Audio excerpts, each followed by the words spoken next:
What's up, everybody? I am here with an amazing father, a remarkable husband, a hilarious comedian, and a champion of the Chinese flu, a conqueror of the coronavirus. We have Paul Virzi in the building. Yeah. What's up, Chelsea? What's up, baby? Now, listen, I'm very excited to talk to you because you might be the first comedian, real comedian, that has contacted the coronavirus and destroyed it, demolished it, beat it to smithereens. First of all, how you still look the same, bro? What's that? How you still look the same? You got the fresh baldy in quarantine, beard looking right. You know what? I'm about 18, 19 days since my first symptom, and everything has pretty much subsided. Very little bit of a cough, but so I had to get my act together with grooming after that. Son, you look amazing, bro. You look like Drake with Down syndrome. Down syndrome. No, you can let it rip, baby. The world's ending. You might as well say it all right now. I want a career when this is over, but I do want to say that my wife and I we couldn't officially test for it, although we were pretty much told we had it, and I could break down exactly what happened. So yeah, so I want to just go over a first thing, just a few things with you. So, how do you think you got it? Number one. It's between two places. It's between doing Levity Live. The Saturday at Levity Live was really packed. It was the first week of March. But then on March 14th, we went out. This was right before everybody was told to be locked down. We did go to a Mexican restaurant for my wife's birthday around March 14th, which is the last time we were out in public. And I remember the restaurant being packed. So it's one of those two places. But my guess would be I got it at a packed restaurant March 14th, for sure. You think it was the Mexicans? I think it was, yeah. Yes, it was the Mexicans' fault. Not that packed out show of yours at Levity. Not that packed out. I mean, you were selling Saturday, tickets, bro. Yo, make no mistake. Saturday was packed out. I mean, I had a sellout, okay? But so what happened was, and I got to tell you something. Rudy Gobert, the center of the Utah Jazz, he was at your show. Actually really helped. He actually helped with what he tweeted after a major symptom happened to him. So what happened to him was, my symptoms started. I told my wife I started to feel achy and I started to feel the flu. This is about 2 or 3 days after we went to her birthday dinner. I started to feel like I had the flu. Yeah. Achy, was convinced I had a fever. Her birthday dinner. What, her birthday dinner? They needed to go out to dinner, right? Global pandemic. Listen, needed to go out to dinner, right? Had to go out to dinner. I get she's a smoke, right? I get she's a smoke show. I get it. You saw it firsthand at the wedding. She's a smoke show. What do you think I'm doing over here? If the smoke show wants to go to dinner, she's gonna go to dinner. If the smoke show wants Mexican, we're going. Andale. Andale. Okay, we have margaritas coming. So, Patron, though? Patron, the good stuff? I said, yes, Patron and salt around all the rims. Okay? So here's what happened. Not just all the rims. Not just around all rims. Listen, I want salt on every glass in this joint. Okay? So 2 days later, I start feeling fluish. I start feeling achy. Yeah. I'm laying down. I knew something was clearly wrong. And I'm saying to my wife, like, I wonder if this is it. And she's like, I don't know. And then for 2 days after, and this is part of it, so your listeners should know, you can feel like shit, and then 2 days later, you feel better. You bounce back. Yeah, so and then that's what I want you to walk us through. I want you to walk us through the journey of the virus, right? So mine was very different, and I was considered a lucky one as far as how mild it was. Yeah. But I'll tell you the telltale of which made us know we had it. Okay, go. So a lot of people were saying you feel like shit for 2 days and you feel bad like you have the flu, and then the next day or so you feel good. You could be like, oh, things are getting better. And then all of a sudden you get like this other wave of it. You start to get it again. Also, digestive and stomach aches and pains, definitely a part of it. And that happened after the initial symptoms. So I started to feel that. Sick to your stomach? Or like you want to just throw like up? no, not like nauseous sick, like achy pains. Okay. Like achy pains in your stomach, achy at night. Weird thing, no flu, no fever for days. I kept checking my fever, no fever, but all these other things started to happen. Then this is where the weird thing happened. Day 5 or 6, I'm eating and I'm going, what the fuck is with this? And I said to my wife, I go, can you taste this wine? And can you taste the food or the sauce? And she goes, yeah, I think it's fine. And then Rudy Gobert, I'm Italian. I'm Italian, you know, so I know the taste. This guy's been sick for a week. The only way you realize that you have corona is like, I can't taste the meatballs, babe. What's going on? I'm going, yo, this is a Barolo. This shouldn't taste like. Yeah, this is a Barolo. This shouldn't taste like this. This is a 16 from Napa Valley.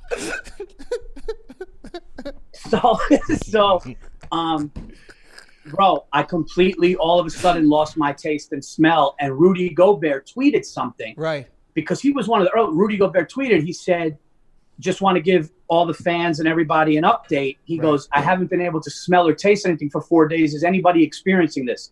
And then he got like 2,000 comments on it. And I couldn't smell. And this is, by the way, when I say no smell, I don't want to get people confused. I don't mean no smell because you're congested or you have a cold.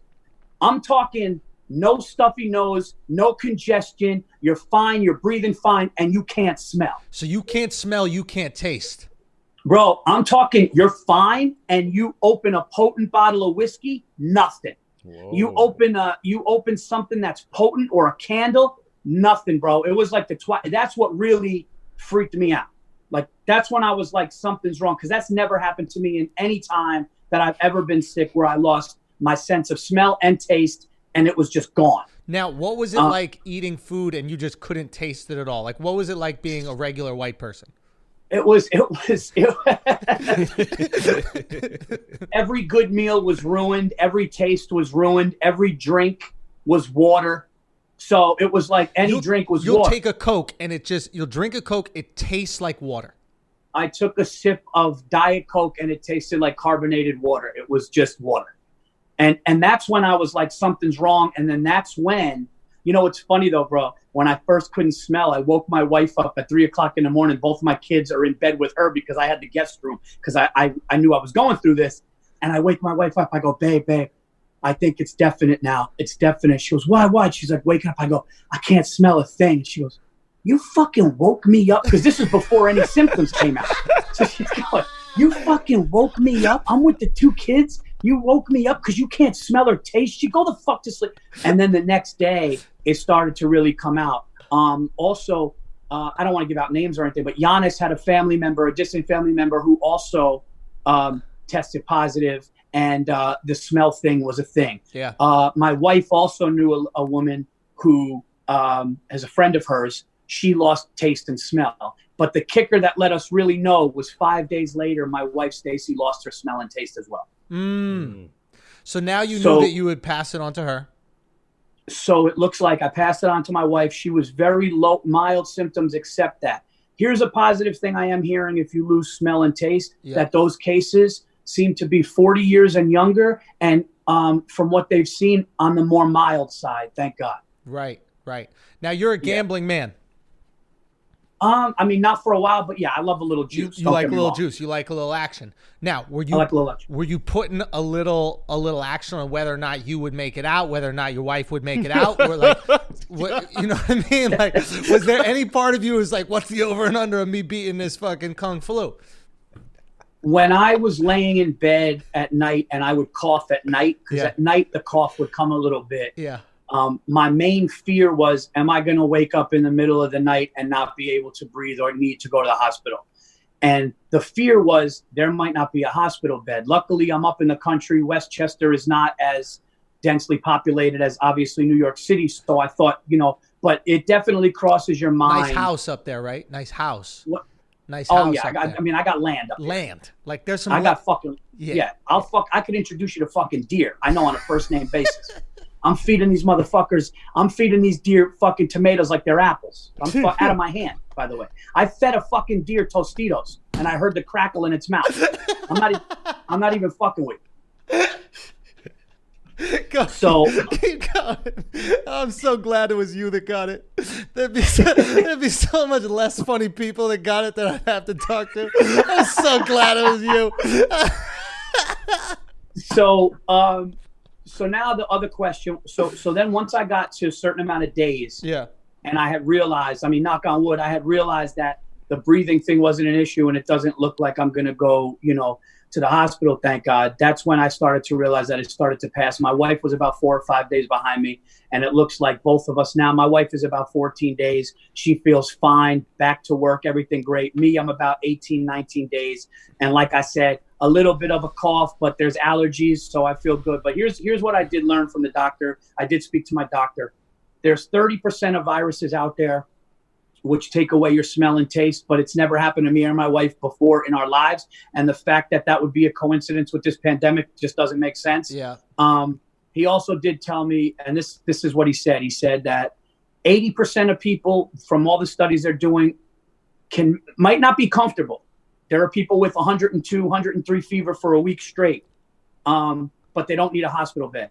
20% need a hospital. Out of the 20%, they said 10% need ventilators. And then he said, out of the 10% of the people that need ventilators, 5% have a 50% chance to make it, which is pretty fucking brutal. So we feel very fortunate that if in fact the symptoms that we had, the smell, the taste, the way we felt like shit is, if that was the mild case, we feel fortunate. But what we need to do is go do a blood test for to see if we have antibodies, to see if the immunity and stuff. And they're not convinced that if we did have it, we'll be immune forever. They do say that if you had it, you can be immune temporarily, but there could be another strain of this that comes in the fall, and they're not certain that you're 100% not going to get reinfected.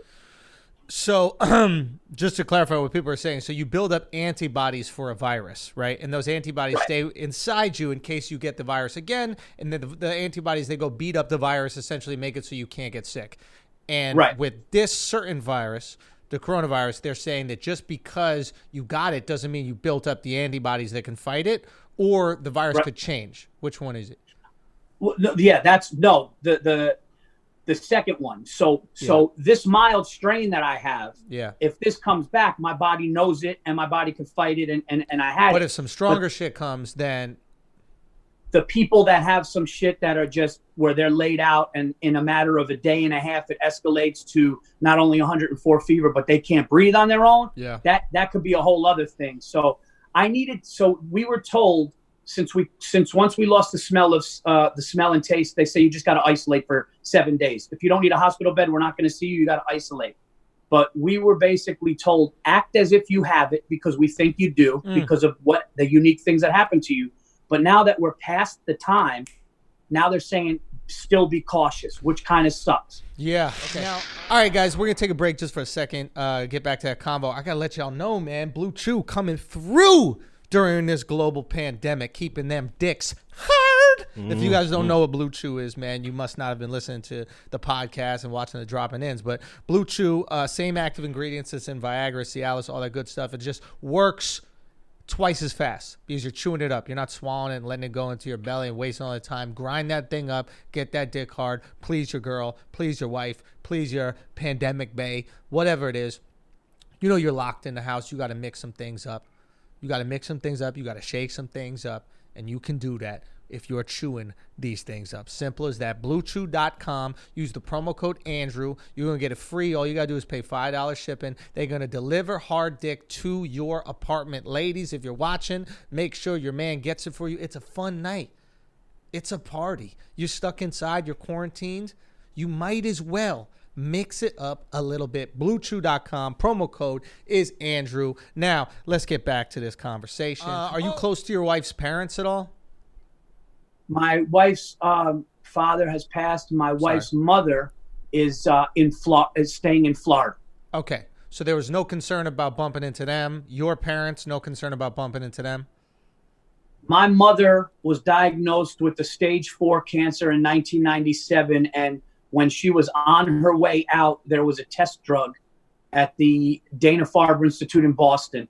And it was a trial on 100 people. It worked on 26. Then it started to come back on the 26, and it stayed helping 10. And 20 years later, my mother is one of the 10. But the Dana-Farber Institute called, that was in 1997. My mom would have been gone for years. The Dana-Farber Institute keeps calling my mother saying, you need to stay inside. My mother's immune system is beat up from the drugs that basically killed the cancer inside of her. Right, of course. So my mother is a candidate to just, this thing could hurt her bad, so she's just staying in. Got to stay in. Got to lock it in the whole time. What goes through your mind? Now, I understand you're younger, you're in good shape. I mean, you smoke cigars a little bit, but you're not really the candidate that dies from this, right? That being said, what goes through your mind when you know you have a virus that is killing people? Yeah. You know you have it, and you can't go to the hospital. The hospital has told you not to go. Is it terrifying to just sit at home and wait to the point where you're almost going to die and then knock on the door of the hospital and ask them? That's a fantastic question. And the short answer is my children and my wife and my family was obviously the first thing I'm thinking about. And yeah, man, I'm not going to lie. Like I said, I stayed in our guest room alone for like the first, almost 2 weeks where I was just by myself at night. I would distance myself from my kids, couldn't hug them or touch them really. Yeah. And the fear of, am I going to wake up in the middle of the night, not able to breathe? And are the hospitals going to be ready for you? That is like a literally like 4-day, 5-day process of thinking every night. That is really fucking scary, man. Yeah. It was scary for sure. And then once I got to about day 8 or 9 and I started to feel better, bro, I was drinking like 11 bottles of water a day. They were like, you got to drink until your piss is clear, because when your piss is clear, like water clear, that means you're hydrated. So like that was a big thing. Vitamin D, I took a lot of to build up the immune system and stuff. But I think if I have to be honest, the cigar smoking hurt me a little bit because my wife really didn't have the cough. We only had a low grade fever, I think 1 or 2 days, but the cough with me, especially in the throat, and now I quit cigars, man. I mean, I don't think I'm ever going back. Really? Yeah, man. Because I mean, listen, if in months the doctors are like good, but I'm worried, I'm concerned. I wanted to look at my lungs, find out what happened. That's an interesting thing, man. How things could possibly change post corona, because so many people vape, so many people smoke hookah, they do all these things because the only thing they're concerned about is potentially lung cancer in the future. Right? They're like, oh, maybe I'll get lung cancer when I'm fucking 80 or something like that. You never think about that. Yeah. But when you start hearing that there's a virus that could come around every single year, and if you got somewhat shitty lungs, you could be the one on the ventilator, you start changing your life a little bit, man. And you said something important there. I think people that vape, I think vaping is a really fucking bad thing for this, because they were starting to see... All the young people, not all, I don't want to put misinformation, but they say a lot of the younger people that are out there that are dying for this, or they're on the ventilators in the hospital, have also been vaping. Yes. Yeah. And they were like, oh, they're healthy, but it's like, no, it's beating up their lungs. I think anybody with a compromised, lung or respiratory system, they're also saying that even people 20, 30 pounds overweight, it's hurting them too. Yeah. Yeah, man, listen, if I was 55 or 65, it could definitely be different. So, and me and my wife feel fortunate. So now we just got to check the blood and see if we'll find out 100% if we did have it, which all indications that we did. Right. And then we're going to find out if we have antibodies for it. But I can tell you this, losing your sense of smell and taste for fucking 9, 10, really 11, 12 days is wild shit, man. Now, have you thought of any jokes? No, because every day I just wanted to make sure I wasn't going to die. Yeah. So I was just like, I'm not even kidding, Andrew. I was just thinking, be able to breathe. But now that I'm 19 days past it and pretty much done. Yeah. Now I'm going like, all right, where am I going to bring this to the stage? What am I going to do with this? And so now your brain, because like we've been talking and we're like, why the fuck are we not thinking of bits? Like just maybe in the last week I've started to think about bits, but the first couple of weeks of quarantine, there was nothing there. Like nothing was happening in my head. There was like, obviously you do funny stuff on the podcast, but I wasn't thinking, oh, this is a bit. And I wonder if it's because we Right. can't see ourselves on stage soon. Yeah. You know, like when you know you're going up that night, you're like, ooh, I'm going to try that. But when you know that you're not going up for months, Yeah.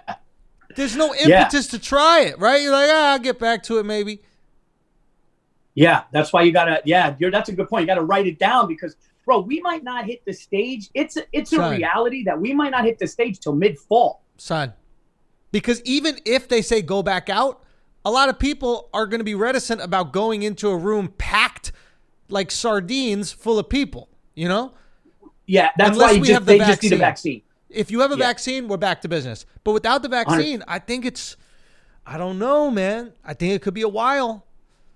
I think I'm going to tell you something too. I think this shit was. I honestly don't think that this is an accident. This is not a bat in a fucking soup. Ooh, what is it? Talk to me. I think that this was a plan, man. I think by who? First of all, this came out in January of 20. They dropped this shit like an album. This came out in January of 2020. This fucking came out January 2020. Yeah. And you know. This doctor made a good point. It's not attacking young people. It's attacking weaker people. It's attacking older people, people that, you know. So if you want to talk, I mean, listen, I'm not trying to get into the conspiracy thing, but there's a lot of. Get into the conspiracy, bro. Let's do it. Third eye. Open that third eye, dog. I heard a doctor say something really interesting, and I'll send you the link. He said, it's almost as if looking at this virus, it was modified to not hit young people. Think about that. He said young people have weaker lungs and a weaker immune system that's immature and not developed yet they're walking through it like it doesn't happen. But you're 75 and older with any conditions wiped out. He's like, there could be something to that. Plus, the first handful of cases that came out were next to their biotech labs, miles away from the biotech lab in China. In Wuhan. Miles away from their virus, bacteria, chemical lab right there. Those are the first cases, which were right near that fish market. So, you know, I mean, who knows? Mark just called it the Wuhanic plague.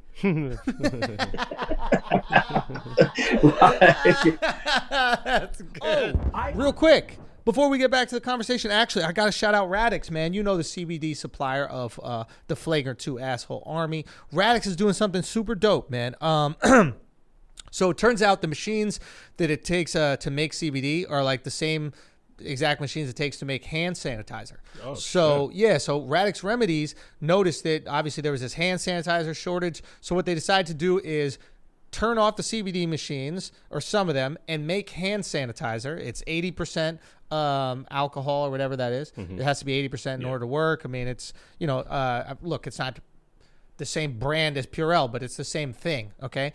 And they've decided to make those, put those out, and they're donating, for every bottle that's purchased, they are donating a bottle to healthcare workers and all the facilities that need it, which I thought was super cool. They're not making any money off this. They're essentially breaking even so that they can supply the people that need bottles of this hand sanitizer and the people at home that also want to have it. So I thought it was so fucking cool. RadixRemedies.com, RADIX remedies.com. And of course they have tons of CBD products that you guys can indulge in, you know, pills of CBD, gummies of CBD, sleeping things. You can actually have the leaf itself to roll up into joints.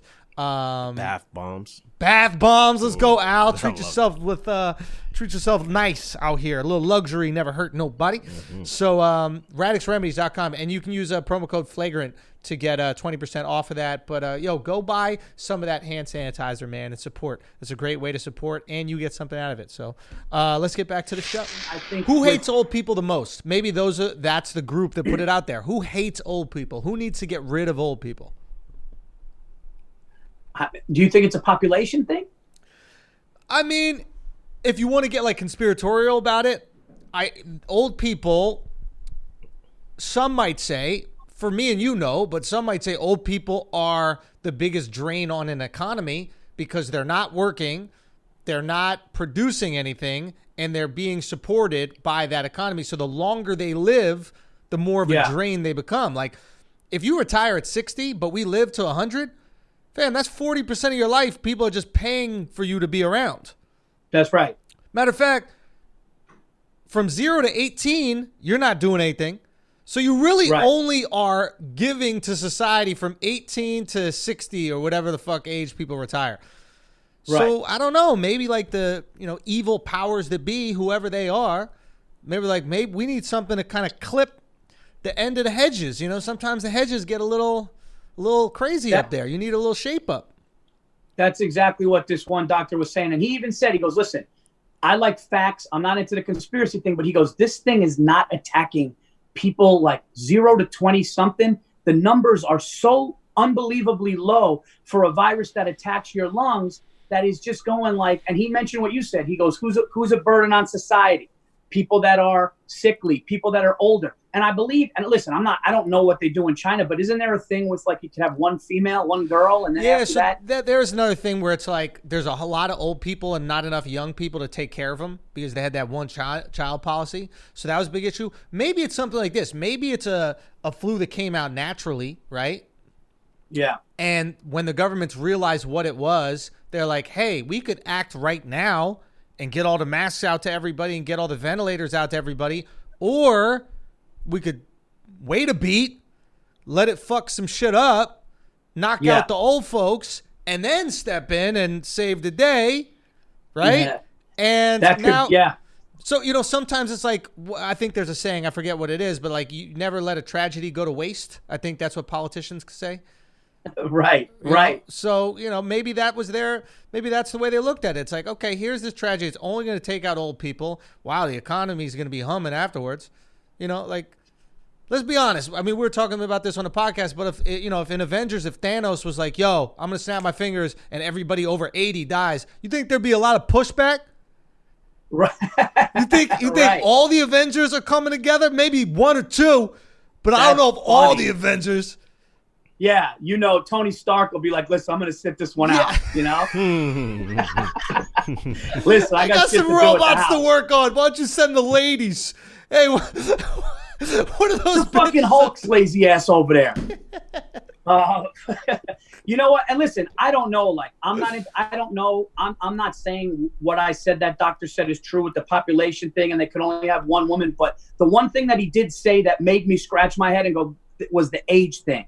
Was the younger people not being touched by this. And it's not like, like if you look at the percentages, it's really, really, really low. I mean, my son and daughter seem fine. My son, during me and my wife going through it, there were a couple of days where he didn't feel great and then bounced back up playing video games and stuff. So we're fortunate, man. We're fortunate to be that everybody in our house is pretty much in the clear, knock on wood. And we had it resilient, though. And kids are more resilient. And I would also say that like old people probably die from the flu, the regular flu, more often as well. Now, here's a question. I don't want to take too much of your time, but here's a question. I know you got a busy day at home in quarantine. Yeah. I know you're fucking rammed. Yeah, man. I got to go organize my sweatpants. So.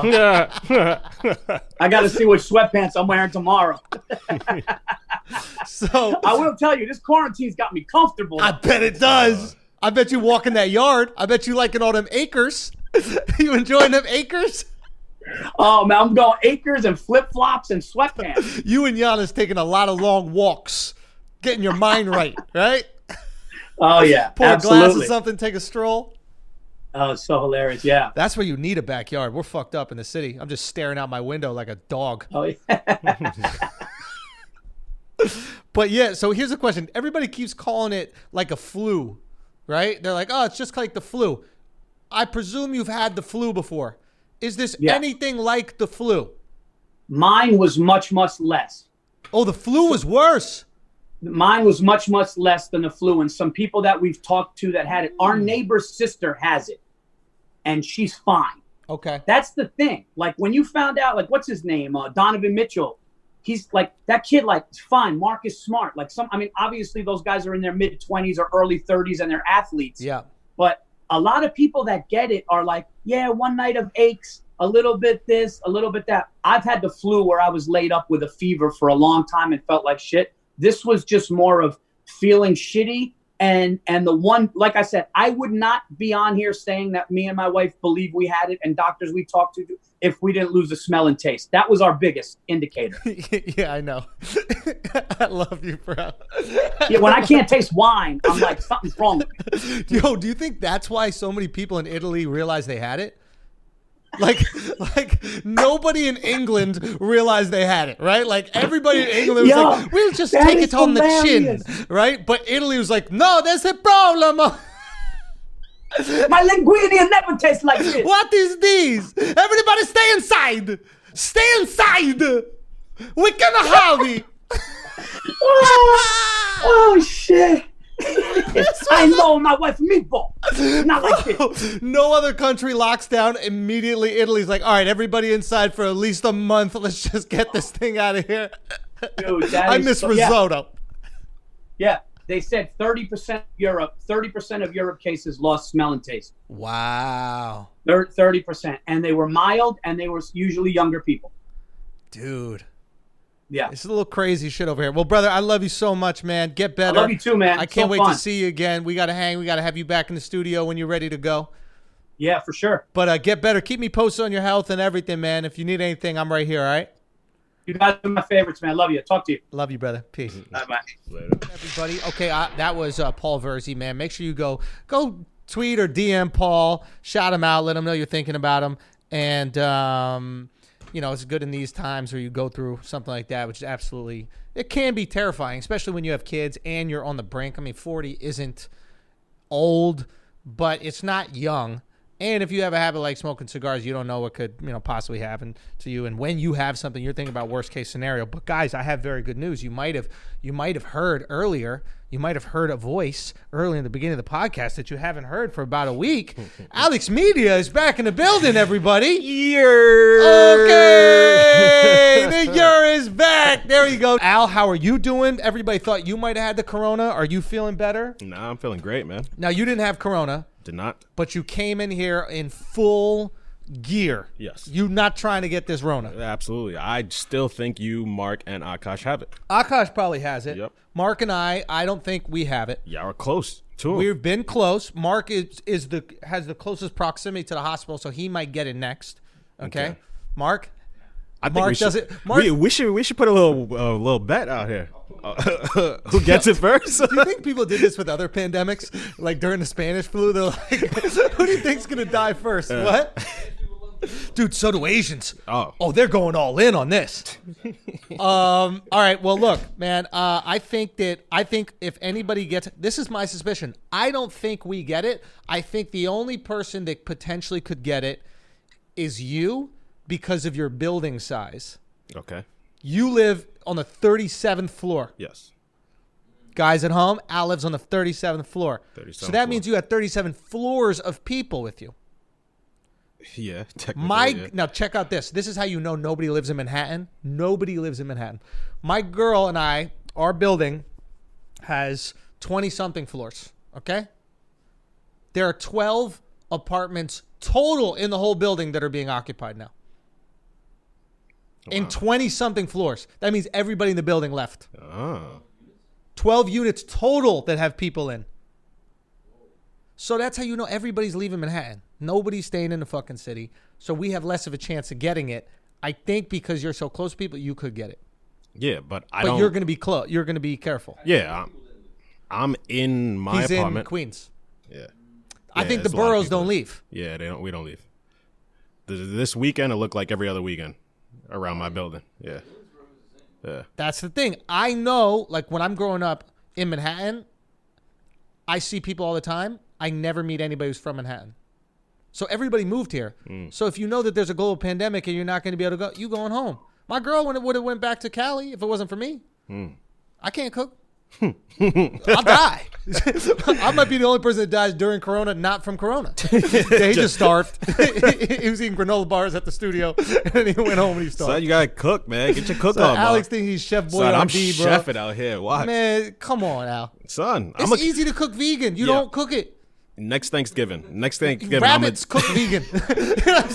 Motherfuckers just making salad every day like I'm a chef. Son, Nature's the chef. Chickpeas are used for everything, son. Al came in It's here. like the most versatile fucking thing, son. I swear to Al, God. 2 weeks in, he realized he's just having different types of hummus. Yeah. That's all you've been eating. It's like solid hummus, liquid hummus, lumpy hummus.